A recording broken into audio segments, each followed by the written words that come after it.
Asim as Asimicus, because that was his Hotmail ID. When I first got to know him when he was working at the Herald, he was asimicus@hotmail.com.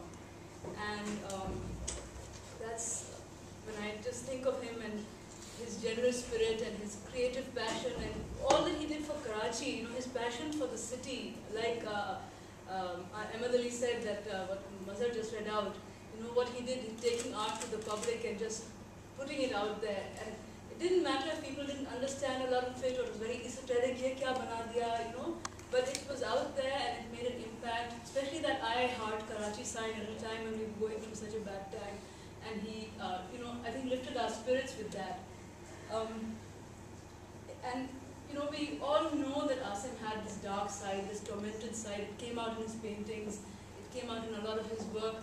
But, you know, one had thought that he sort of like somehow had overcome it, and that's why it's, especially this is such a shock, I think, for everybody, because nobody expected this. Well, maybe we did, or some, I don't know, but it's really. And I knew Asim from his days at the Herald. He and Ali used to be there together. And I only learned recently at the funeral, in fact, Faiza and I were together. And I learned that he had actually been at Lums also. And Faiza said to me he was the most brilliant student, easily the most brilliant student that I ever had. And I think Khurram just gave us a little glimpse of that also. And then, you know, we were talking about it and you told me about it, that he'd gone to California for his PhD. And he came back and went to Indus, and that's when Naiza came across him. So all these little pieces, which I actually didn't know, which I only found out after he died. And I actually really got to know him like so many of us when that emergency time, and he suddenly got involved with his stencils and his poster chart papers, and he got involved with, you know, I remember one meeting at the Aurat Foundation, some of you were there, you were there, and he had these stencils and these chart papers, and an assembly line of people making posters using those stencils, which otherwise, you know, would have been some hand-drawn, some sort of little things, but these were really finished-looking things because everybody had the spray paints and the stencils, and you know, churning out these posters on the table in Aurat Foundation, on the lawn, and everybody's hands and faces were green and red and whatever. And then there was that time when we went to Seaview for that thing, and the police, this big crowd gathered around us, and police, sirens and all that, and started to bundle away Awab and Asim and everybody, and somehow, you know, we got them out of that police mobile, I think, and, you know, got them out of that. But after that, Asim sent an email, and I just want to read out because I was looking through, you know, you know, the level of commitment and his engagement, you know, I'll just read this out. He said, before yesterday's event is inscribed into our movement as a failure, I would like to suggest that getting in trouble with the police was perhaps a step in the right direction. There is no point in doing what we are doing if we don't ruffle some feathers. The throng we drew to ourselves making art collectively kept growing till the police arrived, and the throng, was attentive by all accounts. And then he sort of, in his typical sort of self-analytical way and like looking forward, he added later on, he said, although we had gone to Seaview to engage people, I think we were not prepared in terms of the content we were meant to disseminate. The need for teachings within the group that was doing this activism is clearly urgent. As we have also come up against the snag of schools and colleges wrapping up that term and therefore not having a place to take our teachings to, I suggest we literally preach to the choir for starters. And I think that's a really good insight into activism, that, you know, let's clarify our own concepts and let's teach ourselves before we start going out. And then sort of we stayed in touch off and on. And in October last year, early October, I was in Islamabad and I was working really late at night. And I was about to pack up and go to sleep. It was maybe 2 or 3 in the morning. And up pops Asim on chat. And he's like, they're demolishing Metropole. And I'm like, oh, I can't deal with this right now. I'm too tired. But, you know, we were chatting. And then I sent an email, copied him. I copied some of you on it also. And because his passion energized me. And I thought, you know, yes, I remember Metropole. There was something going on. But, you know, let's do something, said Asim. So we tried to do something.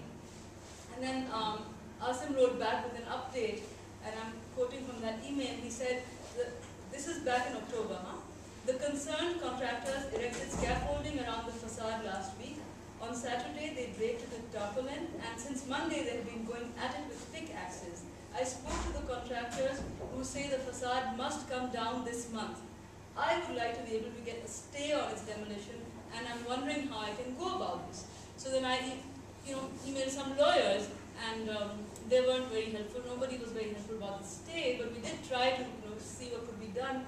But basically, I think it was too late. But Arif Hassan responded that Arif Hassan had suggested in writing that the Metropole, the main entrance, the portico, the marble thing, the foyer, he had suggested that that should be preserved and made into a Metropole museum, where you could have put photographs and a model of Metropole and the building and the photographs of the historical and the social and political activity that took place in that foyer.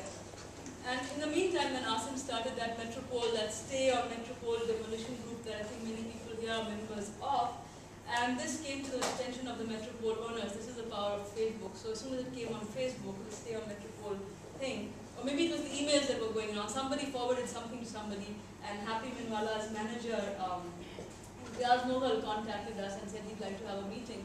So Asim and I and Arif Hassan and Numan Ahmed of the NED Architecture and Planning Department, we went. And by the time we got there, actually that portico that Arif Hassan had suggested should be preserved was gone. And the Metropole, that U-shaped, the sort of more banal part of the Metropole is still there, and they told us that they weren't planning to knock it down. And then Asim told Imtiaz Mughal, he said, can you tell your chowkidars not to pelt stones at me at night? Because it turns out that Asim in the middle of the night had been skulking onto the Metropole to paint a mural on a wall that was being demolished. And by the way, this is an idea that, really is a very, far out idea that very few artists do. And I recently heard about some people who bought a house on a cliff in England and it was falling down, and they were painting on it, and they were going to film it as it was going down. And Asim had this idea about Metropole, that he was going to make this mural there on a wall that was going to be demolished, and he was going to document that mural being demolished along with the wall. And anyway, so I was like, oh, you were the guy who was skulking. And he said, you're lucky they didn't take a pot shot at you with their revolvers. And because of the way the security situation is, in the middle of the night, he's going and trying to paint on the scaffold, behind the scaffolding at Metropole. Anyway, so he got him permission, and he told the guards, okay, isko nahi kuch kehna. So I think that kind of took the fun out of it for us. But still, he did it, and that's gone. I think maybe that's part of the stones that maybe that he's given to Cap and all of that. And after that, Arif Hassan had said that, he said that, I've been doing this for years, this trying to, talk about Karachi's heritage, old buildings and old sites, and if you want, I'll give a lecture with slides anytime you want. And Asim was really excited about that lecture, and Noor Jahan had said we could use coil for it anytime. T2F was not, it was in the hiatus at that time. And he really was excited about that, and we even had set a date for it, but it was not because of one reason or another. And I really hope that at some point we can have such that lecture, and here or Coil or wherever, and that we dedicate it to Asim, and that we have a series of such lectures, about the city and about politics and activism, and dedicated to Asim.